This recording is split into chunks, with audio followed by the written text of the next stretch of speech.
Good morning and welcome to Disrupting the Wealth Gap Part 4, your money strategy, setting and achieving short and long-term financial goals. Joining me this morning is Monica Hines. She is a financial advisor from Prudential. She was awarded the Top Financial Advisor Award for D-Free in the nation in 2019. Monica, thank you so much for joining us this morning. Brittany, I am so thrilled and honored. We are honored to have you, and especially to have you share your expertise with us and everyone who's watching today. So thank you.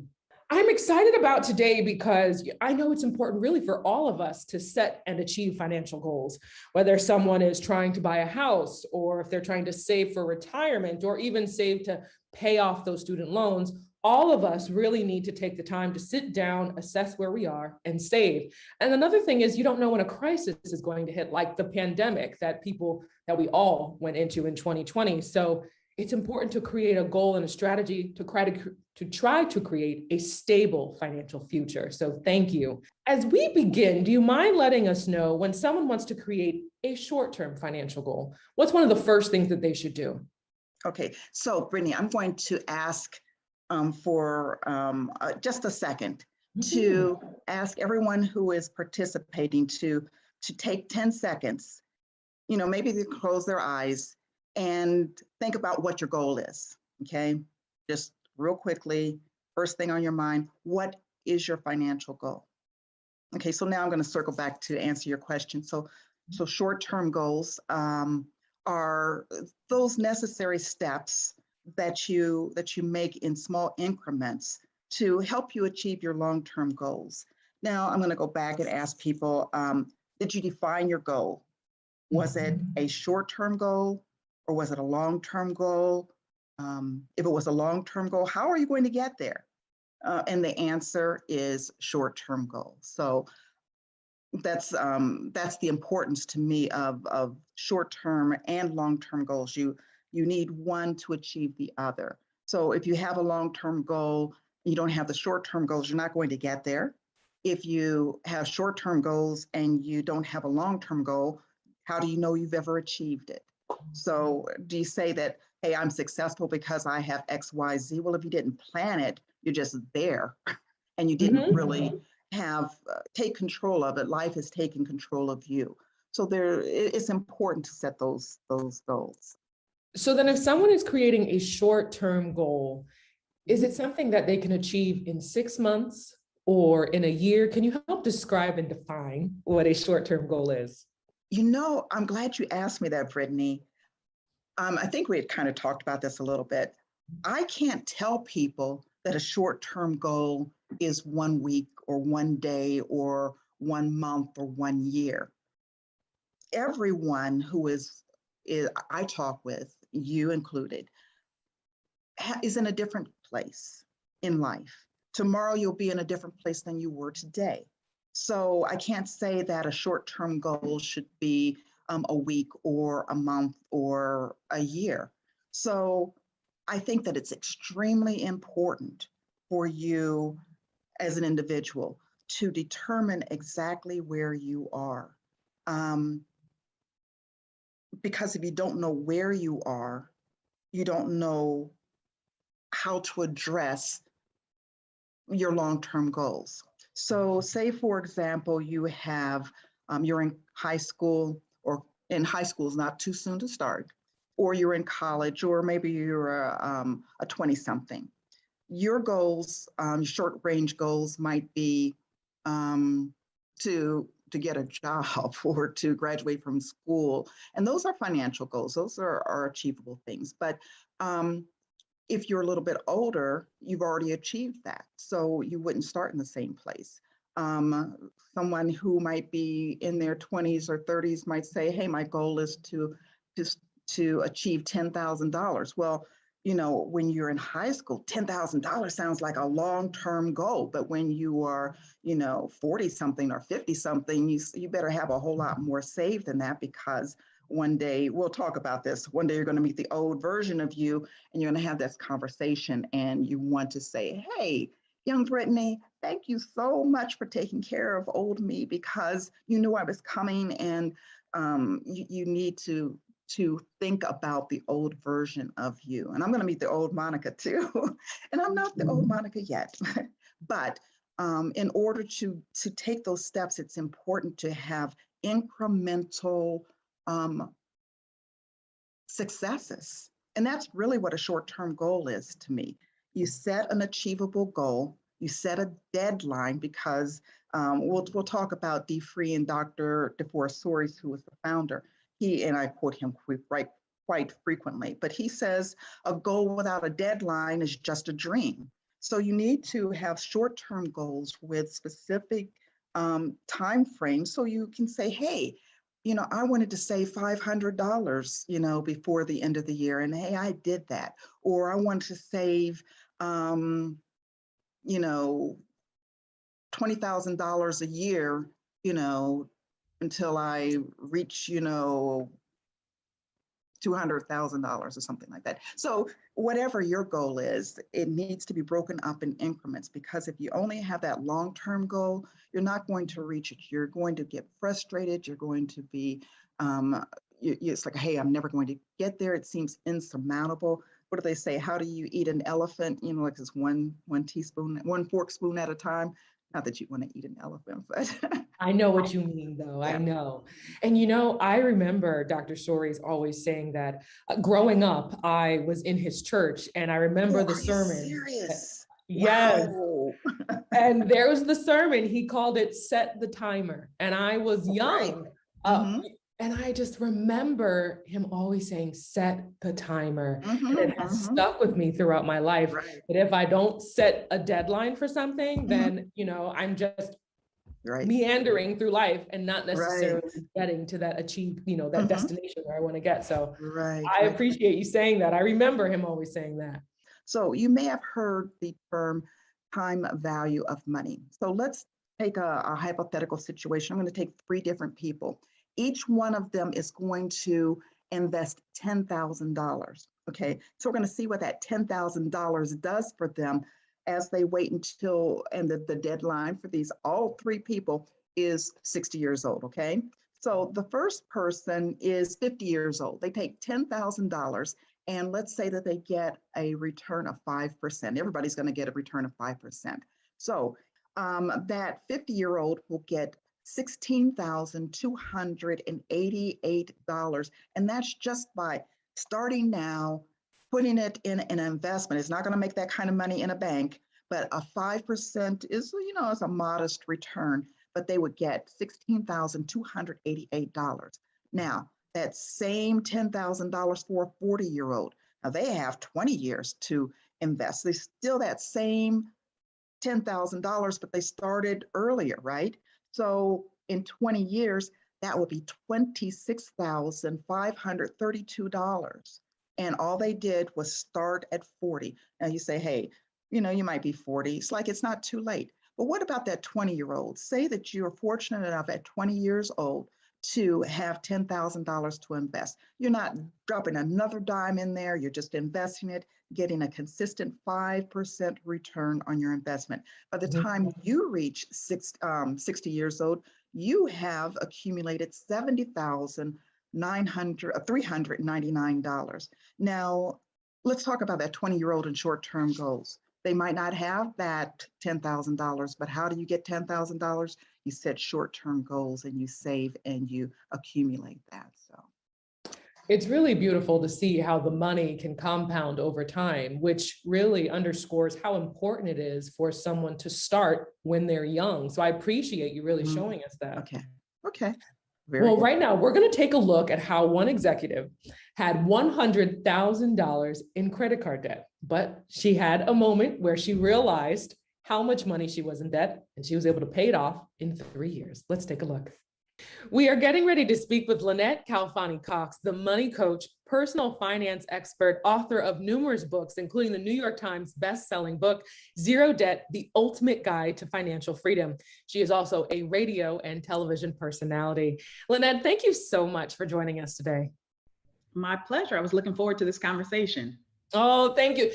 Your story is really going to help so many people. I know for myself, just watching videos of you on YouTube, I'm like, I was so inspired personally. So thank you for just taking a few minutes. In your book, Zero Debt, you described that you had $100,000 in debt. Can you walk us through your strategy in regards to first recognizing that you needed to pay the debt down, and then what was your strategy to do it? So I got into debt mainly because I was kind of a classic overspender. If I saw something and I wanted it, I just went on and charged it without really giving a lot of thought to how I was going to pay off those bills. And so it didn't matter whether it was like electronics, clothes, trips, travel and vacation. Again, I was an overspender.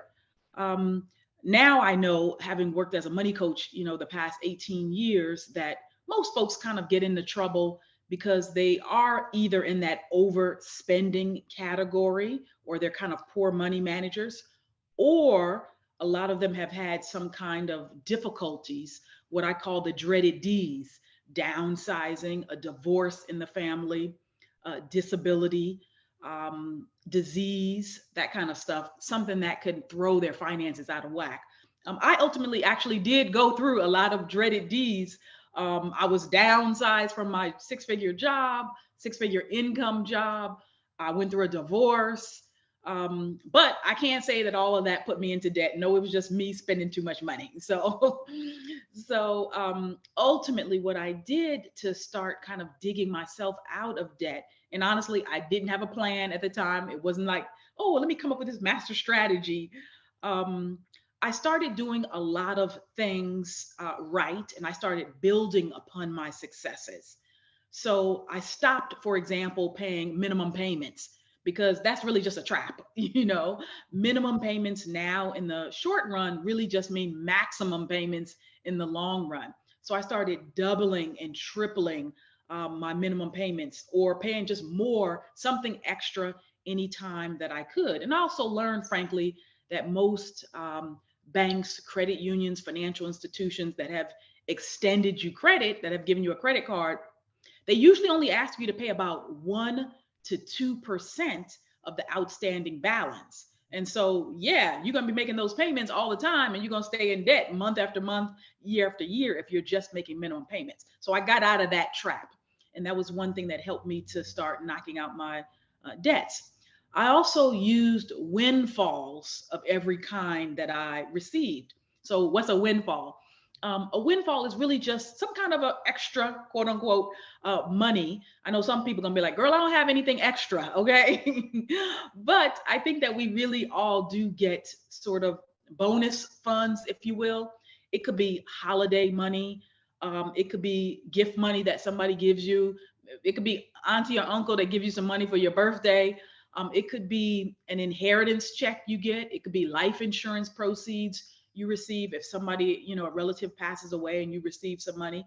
It could be a bonus on the job that you get, some year-end bonus or otherwise. It could be a raise that you get from your employer, or it could be something like a tax refund check, which, 75% of all Americans get a tax refund check. And they're usually about $3,000 or so. Thus, I started taking all the little extras that I got, tax refund check, bonuses from my job, etc., and socking it towards my credit card debt. And you'd be surprised if you really start taking those funds that you kind of weren't necessarily counting on or expecting, or, it just seems like a little extra. And by extra, I mean just outside of your normal paycheck. If you take that money and put it towards the debt, you're not going to regret it later that you chipped away at those obligations and started to make yourself become more debt free. I also did things like negotiating with my creditors. So at the time, I was able to negotiate down all of my credit card interest rates. Nothing was above like 4.9%. So I had multiple credit cards at 0%. I had some at 2.9%. And yes, I had some at 4.9%. Long story short, the reason I was able to negotiate and get on the phone and say, listen, I'm going to switch and go to this other credit card company. Can you match or beat this offer that I've received in the mail, or this other offer to get a lower interest rate? The banks, the credit unions, the credit card issuers, they don't want to lose your business right, as a customer. So if you've been a good paying customer, and I was a good paying customer, they really liked me. I was good because I was paying minimum payments all the time. They were making money off of me. But I was consistent and I never had any late payments or anything of that nature. So I started not only increasing the minimum payments, using the windfalls, but I also started doing things like negotiating and getting on that phone and working the phones to say, listen, I'm trying to get out of debt here. I want to reduce my obligations. I see my current interest rate is, 12.9%. And these days, more like 16%, average. I have another offer. I like you because I've been a customer for X number of years and I want to stick with you. However, can you match or beat this other offer? And I got a lot of yeses. So you'd be surprised at how many yeses you can get just by negotiating. In fact, a company called Synergistics, they did a research study around this. They found that, sure enough, 3 out of 4 customers who call up their credit card companies and ask for a lower rate actually get it right on the spot. So that's kind of like yours for the asking. Wow, that's a great tip for many people because I don't think most people think that they can call up and ask for an actual lower rate and then get it on top of that. Would you always recommend for someone to have in hand another offer at a lower rate? It's a good thing because it provides you a little bit of leverage there. And I don't like to tell people to lie. I never tell anybody to lie. I tell people to be honest, but just be candid with your creditors. And so certainly you can probably open your mailbox, open your email inbox as well. And you're probably kind of flooded with credit card offers. Banks actually send out billions with a B, not millions, billions of credit card offers every single year. So chances are you got something that somebody has pitched you on. You might have just thought about it as junk mail, but you know what? You might want to take a look at one of those offers and see whether or not it's more competitive than the interest rate that you're currently carrying. And if so, yes, use it as a form of leverage, as a negotiating point to honestly and correctly and accurately say, listen, I'm currently paying X. This other company over here is offering me X minus 5%. Can you match or beat that offer? That's the language basically that you want to use. Well said. That's a great tip. Thank you. So I wanted to ask you, when you noticed that your credit card debt was increasing over time, what was it that said to you, okay, now it's time to really start tackling it to get it down to zero? Girl, it was embarrassment. It was it was like, ooh, getting declined one too many times when I was maxed out.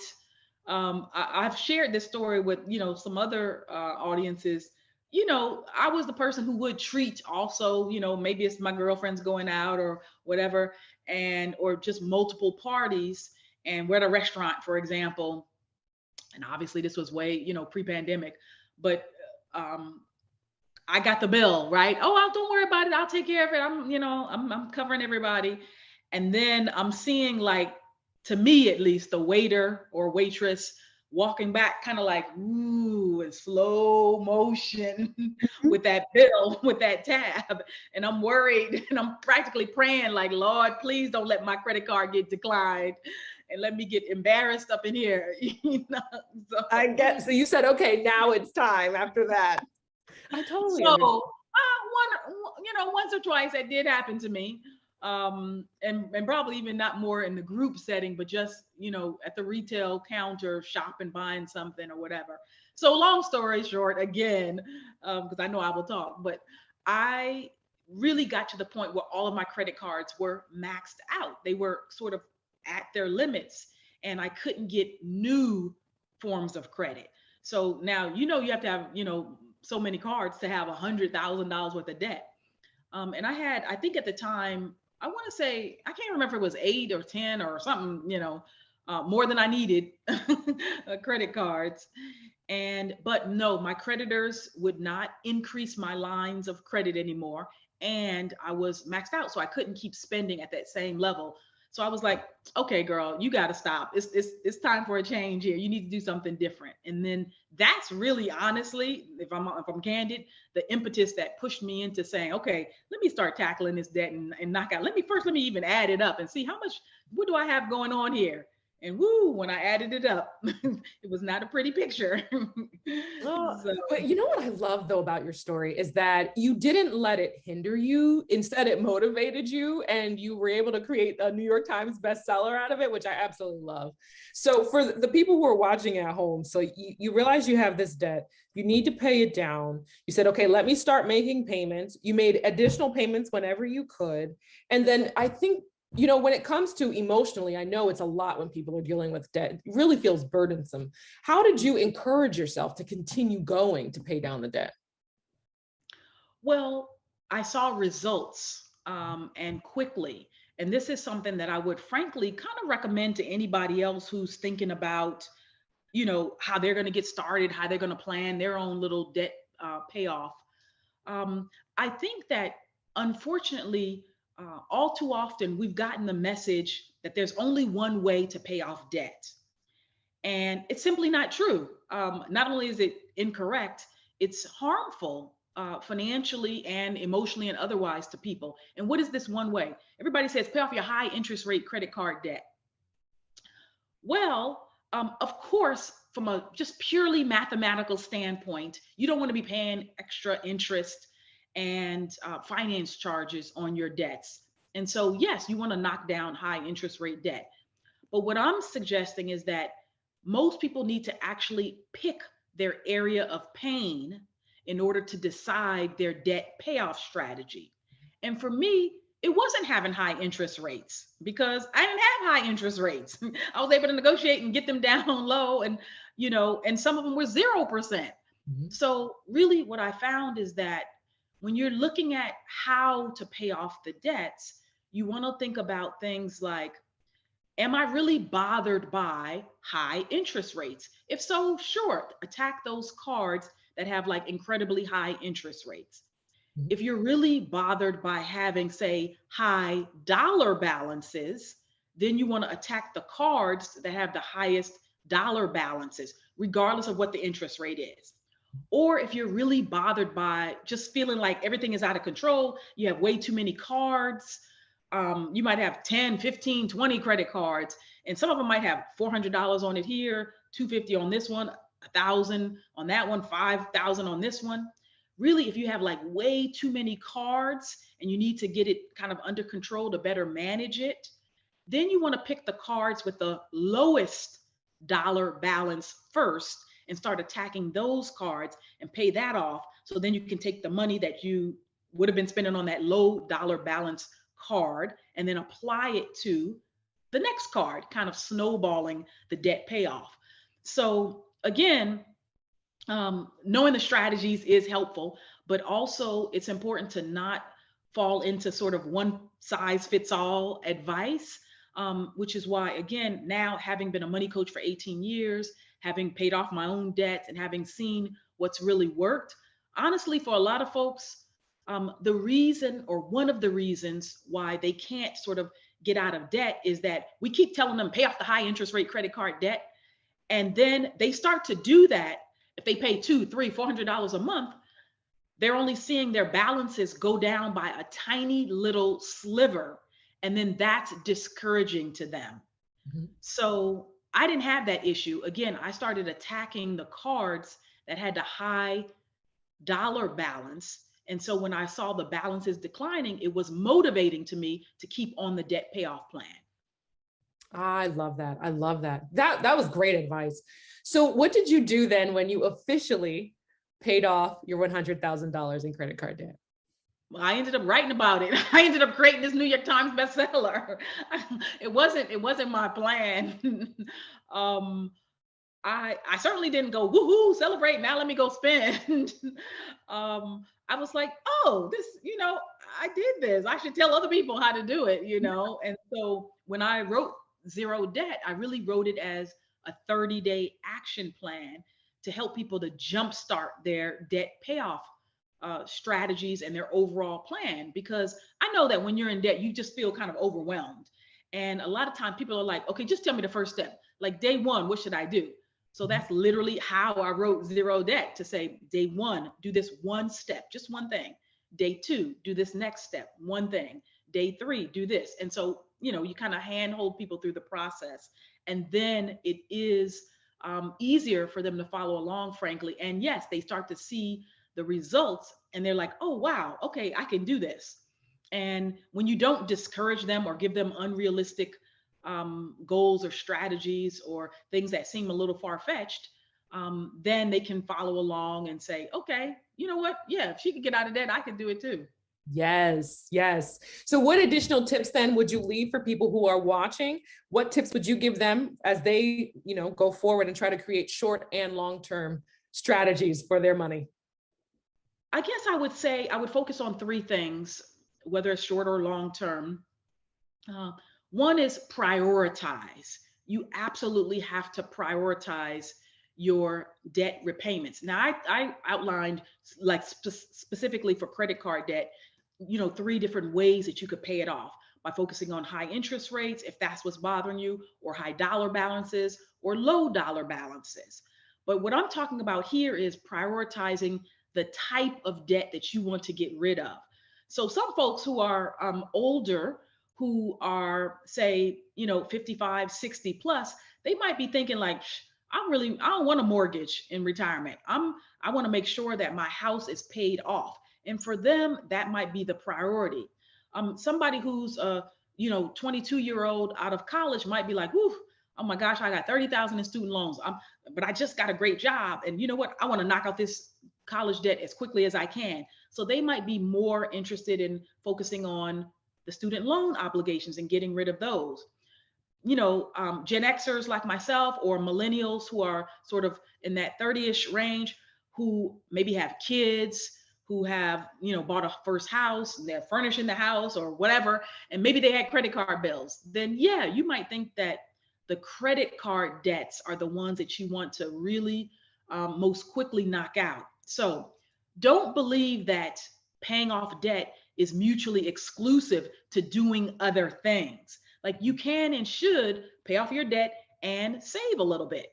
You can and should pay off your debt and invest a little bit, but you will have to prioritize. You don't have an infinite amount of money, so you will have to allocate those resources and decide, what am I going to sort of focus on most, and where am I going to put like most of the money? Is most of it going to go first towards the debt elimination?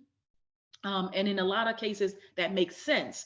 But I don't want people to do that at the sacrifice of longer term things like planning for retirement and investing. And if you just said, oh my God, it's going to take me 3 years to, knock out all my debt, just as an example, I don't want you to wait 3 years to start investing.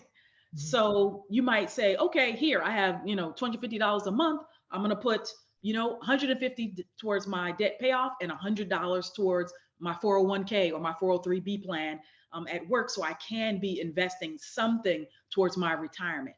So you do have to think about prioritizing and including in your strategy your short, medium, and long range goals. So, Proverbs 13:22 talks about essentially a wise man or a good man leaving an inheritance for his kids' kids, for his children's children.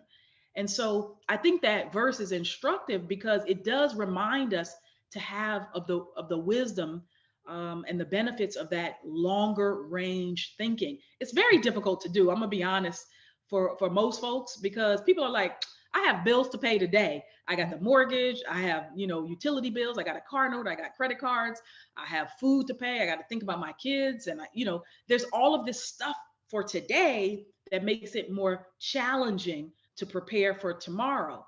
But really, if you want to plan wisely, you really do want to think about future you and about your kids. If you really want to go next level, tap into that biblical wisdom and take it to your kids' kids. Thank you so much for sharing your advice. I can't even tell you how much of an inspiration you are.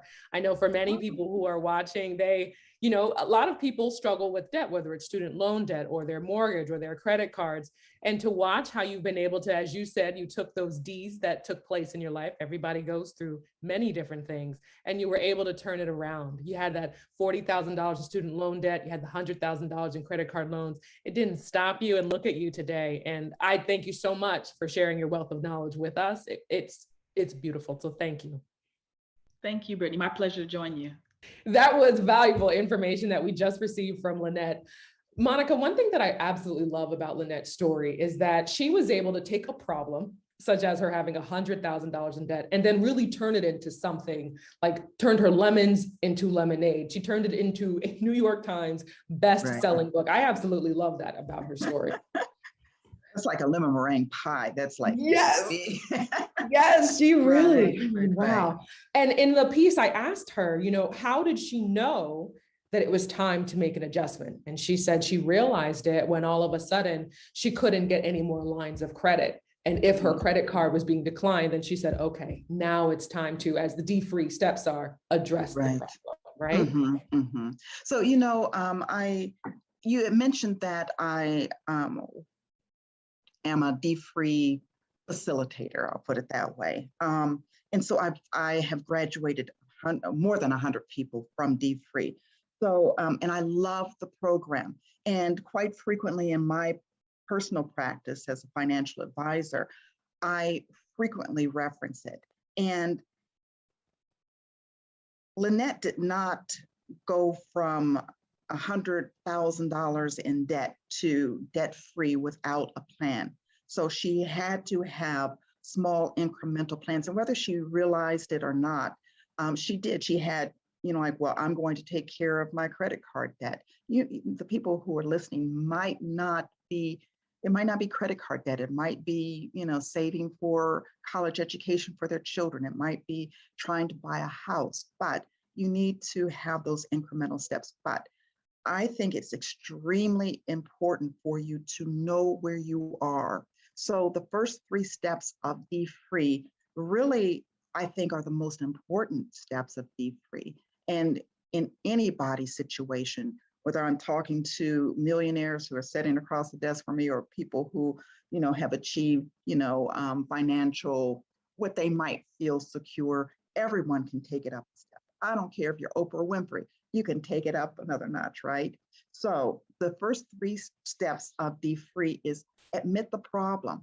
So, you know, Lynette had a credit card, a lot of credit card debt. And the problem really was not the debt, it was her spending habits, right? So you have to admit the problem. Where are you? And you cannot lie to yourself. You cannot lie to yourself. You can, you know, verbalize whatever you want to, but the truth is the truth, right? So then you have to address the mess. And then addressing the mess is really setting those short-term goals. Okay, so I admit that I have $30,000 worth of credit card debts or $30,000 worth of student loans or whatever, okay? That is the mess. And I'm going to address the mess by taking this step, this step, this step. And she talked about, you know, how she paid down credit cards. You can use that same strategy to build wealth. So, and something else she said that was extremely important, I think, is when she was talking about there are more ways than one to attack a problem. So figure out what the situation is. So admit the problem, address the mess, and that is, you know, open your credit cards bills, put everything down that you spend. And, you know, like I'd have one of the exercises in D-Free is to keep a diary of everything that you do for a month. You know, and I tell people, it's like if you give a homeless person a dime, it goes in that book. So you can identify your spending leaks. You really, really, really have to address the psychological aspect of your spending habits. And then the third step is adjust the attitude. Okay, so I have an attitude because it's like, it's not my fault because my husband did X, Y, Z, or, you know, like, I can't help it that my kids need shoes, or I can't help it that, you know, I bought too much stuff for Christmas. So you have to adjust the attitude. You know, you figured out where you are, You know what the problem is. So adjust the attitude. It's like, I'm going to take care of this for myself because no one else is responsible for you but yourself. And, adjust the attitude and do it. You just have to do it, And so those short-term goals give you a pat on the back. You need those to say, hey, this first month I'm going to address the mess. So say you did that. And that's a financial goal. Now I know exactly where I stand financially. Your net worth. She was talking about what is net worth. It's not just all of the assets that you have. It's not your bank account. It's not the house you have. You might have a mortgage on that house. So you have to include the debts as well. So the assets minus the debts or the liabilities equals your net worth. I know people who make a lot of money, but if you spend more than you make, you are broke. Yes, there is one D-free family, and they both described how they're both really successful. One of them has their own business. They're also a professor. The wife, she is a lawyer, and they were both saying that they have all of this money coming in, but yet they noticed they still had a large amount of debt. And so they took it upon themselves to really do these 3 steps that you mentioned. They went through the D-Free Academy, and then they really tried to admit what their problem was and then find a way to ensure that they decreased their debt. So then really over a series of years, they were able to pay off more than $300,000 in debt together. So they really did a great job. Wow. Yeah. So little steps, those are the short-term goals that lead into the mid range goals, which lead into the long range goals. And then, it's a series of your life is a series of short range goals, and you accomplish those. And, those original goals that you think were long-term, when you get to that long-term goal, you start again and you set new, higher, loftier goals, right? You're right. You absolutely do. And speaking of larger goals, our next guest is someone who was able to take his goal of creating a business and then able to compound that over time to create multiple enterprises. And then he was able to use the income from that in order to fund his financial goals. So let's take a look at his story. Today, we are joined by Dr. Randall Pinkett. He is the first African-American winner of NBC's acclaimed reality TV show, The Apprentice. In addition, he is the founder, chairman, and CEO of his 5th venture, BCT Partners, a multi-million-dollar research, consulting, training, technology, and analytics firm headquartered in Newark, New Jersey. Dr. Pinkett is also the author of multiple books, including Campus CEO, The Student Entrepreneur's Guide to Launching a Multi-Million-Dollar Business, and No Money Down CEO, How to Start Your Dream Business with Little or No Cash. And one more thing I wanted to add, this year, he is the Ernst & Young Entrepreneur of the Year 2021 in New Jersey. I love it all. Good morning, Dr. Pinkett. Thank you so much for joining us. Good morning, Brittany. Thank you for having me on the program, and I'm looking forward to the conversation. Thank you. Yes. So today's segment is about creating short and long-term financial goals. And in your book, Campus CEO and No Money Down CEO, you talk about people creating enterprises and then using the revenue from those businesses to fund their financial goals. So ultimately, the goal is for people to use similar tactics for themselves in their own lives. So to begin, do you mind describing what inspired you to start a business when you were in college? I love the question. And I'll lead in by saying this. If you asked me when I started college where I saw myself when I graduated college, the answer was working in corporate America. I studied engineering, and that's not a bad answer to say you want to work in corporate America at the end of your years in college. But my second year at Rutgers, a childhood friend of mine who I grew up with, and coincidentally, he also went to Rutgers and was 2 years ahead of me. Wayne Abbott started a business when he was a student selling T-shirts. And to make a long story short, when I saw Wayne selling T-shirts at the age of 20 on a college campus, making money, running a business, I said, if he can do it, why can't I do it? And I thought back to my years growing up where I sold lemonade, I sold candy. I tried to sell my toys to other kids in my neighborhood, even though they had no money. So They were broke. I was broke. No toys got sold. And my mom found out and said, boy, you can't sell the toys. I bought the toys. They said, if you're going to sell the toys, give me a cut. I said, no. And she said, well, then shut down your toy store.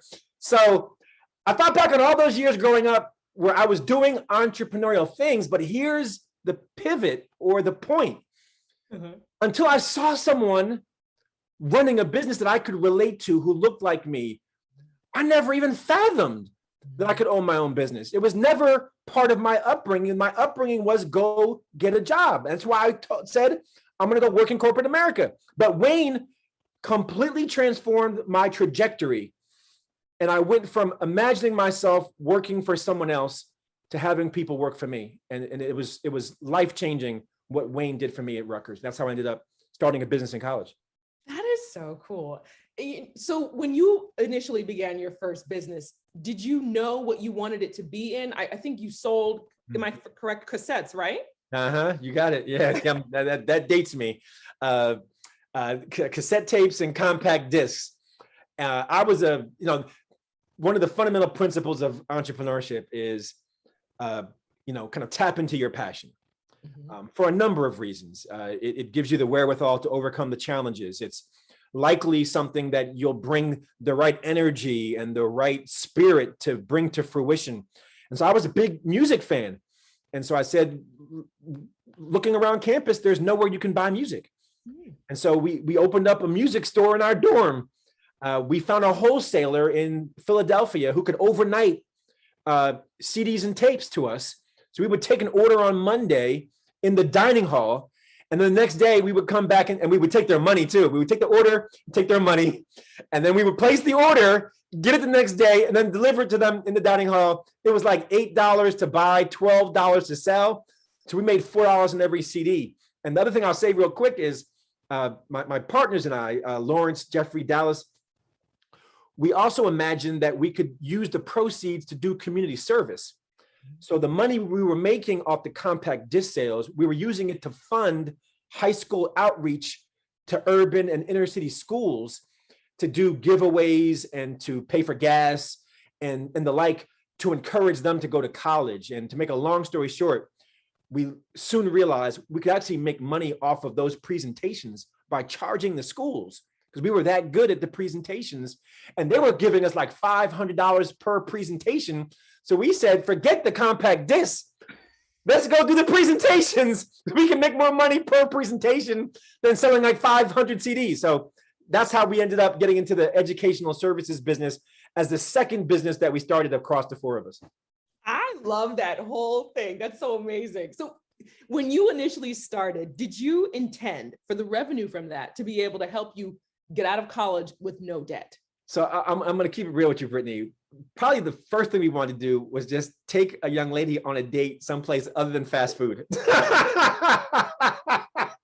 I'm glad you're keeping it real. Well, yeah, we can take her to Red Lobster. Love that. So that was probably one of our primary motivations. But having said that, you know as well as I do that oftentimes when you're in college, you're broke. And so this opportunity to earn money while we were studying, not through a part-time job, but through running a business, was also appealing to us because we were all first-generation entrepreneurs. None of us had anyone in our families who were full-time business owners. And so as we saw the opportunity to build wealth, to create income, we also realized that could offset the costs we were already incurring for books, for meals, for, those of us that had cars, gas in the car, maintenance, take your pick. So it ended up being a way of generating income that could also help fund our education at the same time. So it worked out wonderfully. I love this. It's beautiful how you have this seed and it started into something, and from each step it grew into something bigger, because then after all of that, you even created your books, which is amazing. And then you put it into a form so that other people could use it. So I love the whole thing. And you mentioned earlier, long story short, I wanted to tell you, feel free to explain as much as you'd like. You are just fine. All right. So For someone who's at home and they're watching and say they're in high school or they're in college and they're thinking that they want to do the same thing, what would you say to them if they need to create a short or long-term goal to begin a business? Yeah. So first thing I would say is let's dispel the myths of what it means to go into business. And these are myths that I harbored when we started our first business back in college. The first myth is that you have to have, the research tells us that 50% of businesses start with $20,000 or less. And I should caveat that. I'm not talking about any business. I'm talking about studies of the fastest growing businesses. When you study the fastest growing businesses and ask them, how much did you start with? Half of them started with $20,000 or less. And 1 out of 10 of the fastest growing businesses started with $1,000 or less. And we were in the category of or less because we started with nothing, absolutely nothing. So that's the first myth to dispel. The second myth is that you have to have the money. Now, I think it's 80% of startup capital for a business comes from the founders. About 80 or 70% of it comes from the founders. But again, if we combine that with the reality that you don't have to have a lot, we're talking about $1,000 or less. I mean, even when we were in college, we could have applied and gotten a credit card and borrowed $1,000 if we really needed access to that level of capital. So I want to paint a picture for folks that while the money often does come from the founders, don't believe that you have to have a lot. Certain businesses certainly require high capital investment. You can't start a manufacturing business of cars, out of your dorm. You just can't pull that off. You need some capital. But for service-oriented businesses or tech businesses where you might be the capital, the human capital, you can pull it off. Facebook did it. I mean, we can go back to some other stories. So that was my first thing. But then in terms of advice, as far as starting a business, you can probably intuit what I'm about to say from my story. Do not go it alone. This is not for the faint of heart, for the solopreneur. The team is often overlooked in the annals of entrepreneurial success. Like we think about Bill Gates, we think about Oprah Winfrey, we think about Steve Jobs.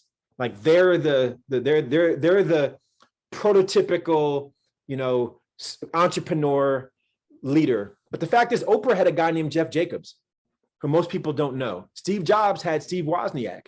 Bill Gates had Paul Allen. Like there was a team that was the metaphor, even though the individual might get all the headlines.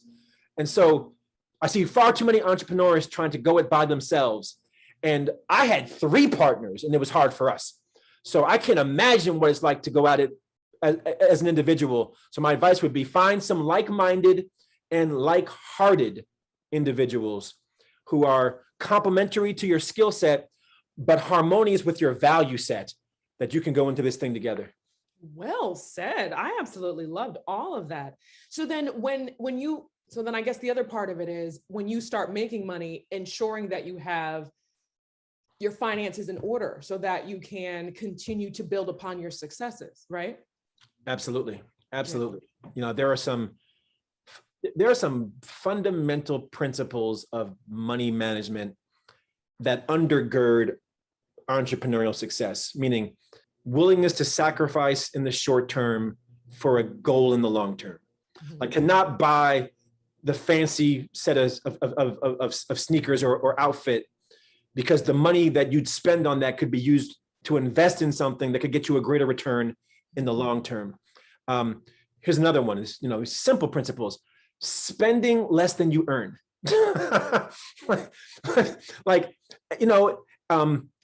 Not borrowing against debt instruments unless there is an idea of good debt. Student loan is good debt because that's an investment. Borrowing for a house is good debt because it's an investment. Borrowing to buy the outfit is not a good investment. So, and then lastly is, as a matter of principle, is making sure that you are retaining earnings as a way of building wealth. So when we were early in the stage of our business and we were making money, the four of us agreed, we're not going to pull money out of the business because right now we are already constrained in our resources. The business needs those resources to grow. So we're not going to pay ourselves dividends. We're not going to pay ourselves, bonuses. We're taking every dollar, we're going to reinvest it because we believe that the best bet we can make is bet on ourselves. So we put the money back in and we put it back in and people are like, yo, you're not actually making money. No, we're making money. We're not taking money out.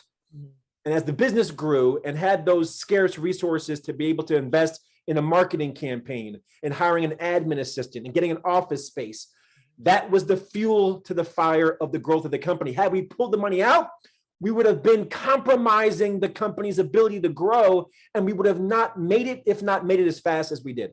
Now, I have one more question about this in regards to the team that you end up acquiring, because I know a lot of people before they go into business, they're always worried about the finances and making sure that they are able to get the books in order. Would you recommend for someone then in that core team? I know you have the four of you who began from college and started your business together.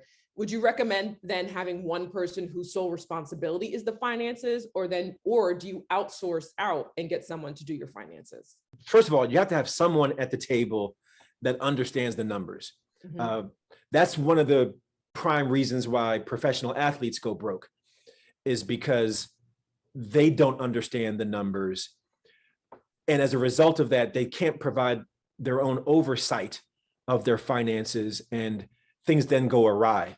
So I think somebody has to have command of the numbers. Somebody trusted has to have command of the numbers. And so ideally it would come from the team, but let's just assume that it's not on the team. It can be outsourced, but I would absolutely start asking around for referrals and recommendations of someone that someone else has found to be a trusted advisor on matters of financial management. And then from there, it's, again, some simple principles. Always sign your checks. Don't leave that to somebody else. That's how problems step in. And make sure that we're all on the same page as far as the accounting, to make certain that we're managing the business around profitability. Sometimes that often gets lost in the mix, where we're not generating the right reports with the right cadence and frequency to know if and where we're making money and where we're not, that we can course correct in real time. Thank you. Okay, so we talked about starting a business. Now let's say someone is in the process and they're watching this and they've started. They're in the middle of really trying to get their business to grow, and they feel deflated, or they're discouraged because it's not going as they'd like for it to, or they're not getting the revenue that they had hoped to get. What would be your words of encouragement for them? So it's a great question, because one of the hardest crossroads for an entrepreneur is, when do I throw in the towel? Now, what society and the motivational speakers will tell you is just keep going at it. Keep working hard, keep digging in your heels, and that's not bad advice. But let's keep it real. Not every person is going to succeed at every business. And part of the journey of entrepreneurship is learning from failure, accepting failure, and not seeing that as a badge of shame, but a badge of honor and opportunity to learn and grow. Some of the most successful examples in business are riddled with failure. And I'll give you two quick examples. WD-40, which most people know as a lubricant. WD-40 was founded by a team that was trying to create the best lubricant. And the way that you lubricate things is by displacing water. When water is there, rust forms. When you displace water, rust doesn't have the opportunity to form. And so WD-40 stands for water displacement perfected on the 40th try. Another example, Formula 409. Mhm. Formula 409, you got to see where I'm going here. Formula 409 got its name from persistence. It took them 409 formulas to get it right. Yeah, 409. Yeah, there you go. That's the reaction I had. I mean, I would have given up on the 10th formula. I'd have given up on the 408th formula. I'd have thrown in the towel, right? So the point here is there's certain, I mean, look at Kathy Hughes. I think she got rejected 100 times for a bank loan. Look at Howard Schultz, founder of Starbucks. I think he got rejected like 200 times for a loan for Starbucks. So there's certainly a lesson in the spirit here that says, keep going at it, keep going at it. But here's my guiding principle. Ask yourself the question, do I see myself gaining momentum? To me, entrepreneurship and business is about kind of forward momentum. Like I'm getting traction with customers. I'm seeing a positive response from the marketplace. I see people attracted to what I'm doing who want to be a part of my team. Like that's forward momentum. But if you're in the same place 6 months later or 12 months later, nobody wanted to join your team. You're not getting traction with clients. Revenue is kind of flat or it's declining. You got to ask yourself the question, is this the time to pivot? Because you can keep running up against that wall and feel like, no, like dogged determination is going to get me through. But guess what? There are failures after failures after failures for people who stayed in too long, too wrong, and ended up in debt or worse. So it's more an art than a science of knowing when to make the call. But I believe you got to trust your gut, and you got to look around and ask the tough question: Am I getting some measure of momentum? Am I stagnant or am I regressing? And if it's the latter two, it might be time to pivot into something else. Okay, great advice all the way through. Before we close out, is there anything else that you would like to provide people with in regards to information about creating short or long-term business goals that can ultimately help fund their financial goals? I would just offer this up. When I wrote Campus CEO, I came across some incredible stories of young entrepreneurs innovating in the marketplace. And I remember coming across two young men in Texas. I think they went to Texas Tech out in Lubbock, Texas. They taught me a lesson that I now call the bait and switch. The bait and switch says, well, so I want to start a real estate company. Like I want to do real estate, but I don't have enough money to get into the real estate game. Mm-hmm. Is there something else I can do that can get me some traction, get me some money, get me some capital? And so what these young men did was they DJ'd all through college. They did parties, they bought the equipment, that was accessible to them. They could afford the equipment, they could do the DJ. They made decent money and they saved it all. Mm-hmm. And when they graduated from college, rather than go interviewing for a job, they took all the money they made from DJing and bought their first property in real estate, and then stayed in the real estate game for the early part of their career. So the bait was DJing, and probably most people saw them DJing like, oh, that's real cute. You throwing parties, you out there mixing and scratching. But those cats were serious about what they were going to do with that DJ money, and now they're running a real estate management company predicated on the bait of DJing to the switch into real estate. I like it. They had a goal for their money, even though they didn't start out doing real estate. They started out DJing. I like that. Yeah. It was a great lesson from those young men. Yes, it is. Great advice for many people to do. Thank you. Mm-hmm. That was wonderful. Well, thank you so much for all of the advice that you provided all of us today. I know I learned something from listening. So thank you very much. And we hope you have a wonderful day. You too, Brittany. Thank you. Appreciate you and your voice. God bless you. Thank you. That was wonderful information from Dr. Pinkett. I truly left inspired after listening to you, Monica, Lynette, and Dr. Pinkett today. You guys really are wonderful.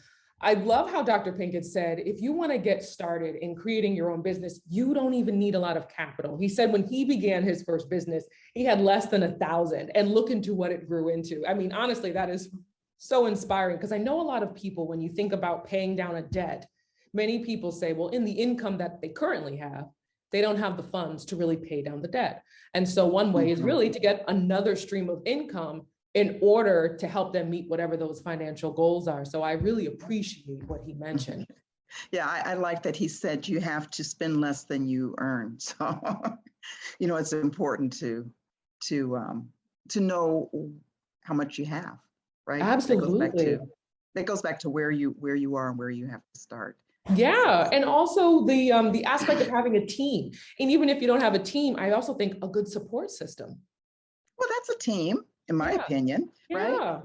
yeah. So, your team can be business partners like he was talking about, or your team can be, I think it's important to have professional teams because, you have your cousins, brothers, sisters, mama, whatever, but you need some professional guidance. And, of course, you can get a financial advisor like me, depends on where you are in life, but everyone can access D-Free for free. And it's extremely professional. I am impressed every day. I'm impressed with the information they offer. And it's, hey, go to www.mydfree.org and they have so much information about where to start, and it starts with you deciding that, hey, my short-term goal for today, is to do something about reaching my short-term and my long-term goals. So. I love that. So thank you for that URL. I want to let everybody know that the URL is also in the chat, and I also have it in the description section, which is right underneath this video. So if you want the link, it is there as well. And also in both sections, I want to let you know if you're interested in connecting with a Prudential financial advisor like Monica, we have a survey there, and please fill out the survey, and then your information will be sent over to Prudential, and then they will be able to connect with you afterwards. So thank you very much. And thank you, Monica, for all of the advice that you have given today. Is there anything that you would like to add before we go about the process of creating short and long-term financial goals and achieving them? I always have these, my daughter calls them mama-isms. Cheap people pay the most and lazy people work the hardest. So don't be lazy, get started now, and you won't have to work as hard in the future. Cheap people pay the most. Like, hey, I don't want to start saving because I can't start saving. You cannot afford not to start saving. You really can't. And so in the long run, if you don't, you'll be paying a lot more than you wouldn't than you need to, put it that way. Take those short-term goals and congratulate yourself, but you have to have long-term goals to help you feel that you've made some progress, because everyone has potential to do just a little bit better than they are. Life throws a lot of curveballs at us. Earlier on, Brittany, you had mentioned, just different goals, but it's not, or challenges, I should say, but it's not if something's going to go wrong, it's really when something's going to run. So that there's going to be a financial challenge. You might not know when it is, but be prepared for it. Make that one of your short-term goals. I'm going to be prepared for the next, financial situation, okay? And I wish everyone the best of luck. Reach out, get some help, but start today with that short-term goal, and don't make that long-term goal. Don't limit yourself. Make it lofty, and use the short-term goals to get you there. I wanted to reference what you mentioned earlier. When you're creating your goals, think about yourself, your grown self, so that Yes, you can the look back. old Brittany, right? Yes. Old Brittany and old Monica, because we are going to meet them one day. I mean, even if it's tomorrow. But I'm looking forward to a very good conversation with young Monica. I'm going to tell her, it's like, Monica, you listened, you took advice, you really worked hard to take care of old Monica. And oh, Lord knows how much I appreciate it. I hope you have the same good conversation with your old self too, Brittany. Thank you. Thank you. Well said, wise words. Thank you, Monica, for so much. Thank you for all that you shared this morning. We really appreciate you taking the time to be with us. And thank you so much for inviting me. I'm So honored. Well, coming up in the next week of Disrupting the Wealth Gap Part 5, we are going to sit down with Joseph Samples, and he is going to describe how you can manage your large inheritance and maximize it, and really make sure that if you receive a large amount of money or if you receive a large inheritance, that you don't squander it and that you find the best way to maximize those funds. Thank you again for joining us. Have a great day, everyone.